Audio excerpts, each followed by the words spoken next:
My husband makes the best anniversary dinners. A bouquet of roses, a single candle, and a 30-year-old bottle of wine. If only he didn't leave such a mess. Oh well, I thought as I cleaned off one of his ribs. At least he's damn tasty. I love you, she said. Hearing her talk like that made me feel all warm and fuzzy on the inside. You know, she bit her bottom lip. The naughtiest little glimmer danced in her eye. I can't get you out of my head. I can't get you out of my head either, I whispered. Just being around her made me so nervous. She giggled. All right then. Good night. Call me in the morning. I can't wait to hear your voice again. Good night, is what I think her boyfriend said on the other end of the line. She hung up the phone. That's when I opened the door of the closet that I've been hiding in, making sure to block off the exit of her bedroom. I pulled a roll of duct tape from my sweatshirt pocket.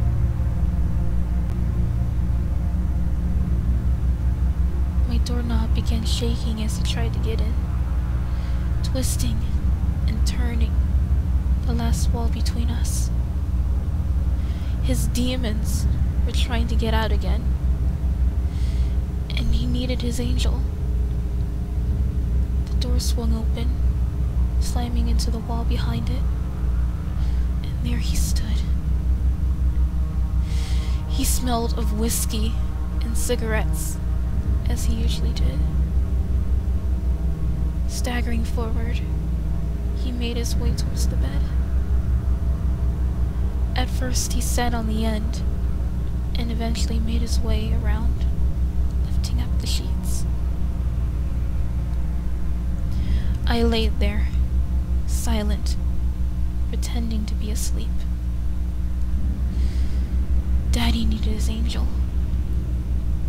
He asked if I was awake, and I did not respond. Daddy needed his angel. He began grabbing at my nightgown. Daddy needed his angel. His hand slid up the bottom and up my thigh.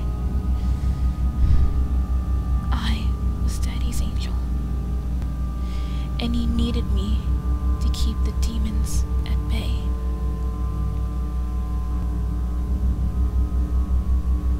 We were really poor. Starvation was a common guest at our household. I watched my mother axe down my father, so me and my other two siblings could eat him. My mother first ripped into his flesh and started eating him. She smiled at me and said, "Come on, you guys, join in. Or do you want it cooked?" We had steaks for a long time, until my father became all bones and starvation was a guest again. And then I axed down my mother and shouted to my two younger brothers, "Come on, you guys, join in. Or do you want it cooked?" Mother showed me how to make steaks. Then the police came. And now I am looking at white walls, and my mouth tied up, and my body strapped. But these are my happy childhood memories.